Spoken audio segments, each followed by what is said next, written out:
we have now a complete tour guide system, and I'll just sketch it out for you a little bit. So I have with me my iPhone, and it's running Discord, and I can use the camera, and I'm dictating. Everything I did from here on out was dictation into Discord. Discord gets it and is sending it into a channel I've created with my agent system back home. And that guy in Discord gets my messages, and we now have a vocabulary that is well understood in generating CueCam decks. So pictures and dictation from Discord, and these go to my computer, my Mac Mini at home, which is running the service. And it has a service which really is a lot of markdown files that it's remembering everything in, how to do things, whatever. So I've got a bunch of files, and it keeps refreshing them and updating them and working with me to figure out how to interface to them. And one of the things it's learned how to do is how to assemble and deliver to me on Google Drive this entire presentation that I'm giving now. And then I get it on my computer, and then I use CueCam to produce it and present it, record it, and send it off to YouTube and everything else.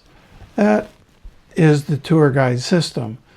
This is what I got off of Discord, different slides with pictures that I took. It put it in the wrong place, but that's okay, I can move them. And there's a video at the end. And so there's some tweaking that I did in CueCam afterwards.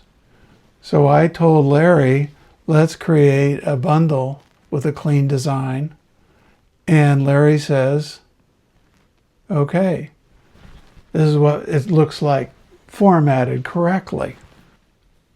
And from there, I did turn by turn. In other words, I dictated the teleprompter notes, and I uploaded the picture, and I told him what the headline should be. And he returned saying, okay, here's what I got from you.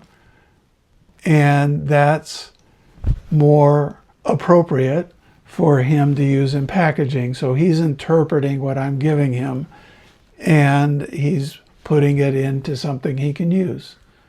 And then I continued to do that, and turn by turn, we took each picture as we went. Now I could be, for instance, at a trade show and go into a booth and just say, let's do this next, let's do this next. Got it. And each time, send it in to Larry. I was impressed by how I didn't have to do it interactively with Larry. I could figure out, okay, what's the story here? Let me tell the story. Let me take a picture of it. And then let me figure out a headline, send it into Larry, and move on. I go to the next setup, and I'm looking for what angle, lighting, all the usual things that make for good storytelling. So I'm actually scripting it before I even get to CueCam. I'm scripting it with Larry's help, live, knowing what the cards are going to be and the sequences that are going to be there. That's why I'm calling it a tour guide. We know what we want to show. We show it and document as we go. And now all that rough stuff is gone, and we can just get into presentation mode. So this is my first slide, and it looks lovely now. And that's the story. This park didn't always used to be. It used to be a legendary lab that was owned by Hewlett-Packard.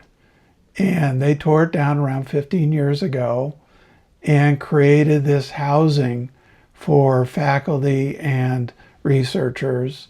Stanford remains the owner of the land, and it's very nice. I mean, they have swimming pools, they have a place for children. It's very nicely put together. The last tenant of the old Hewlett-Packard labs was actually Facebook.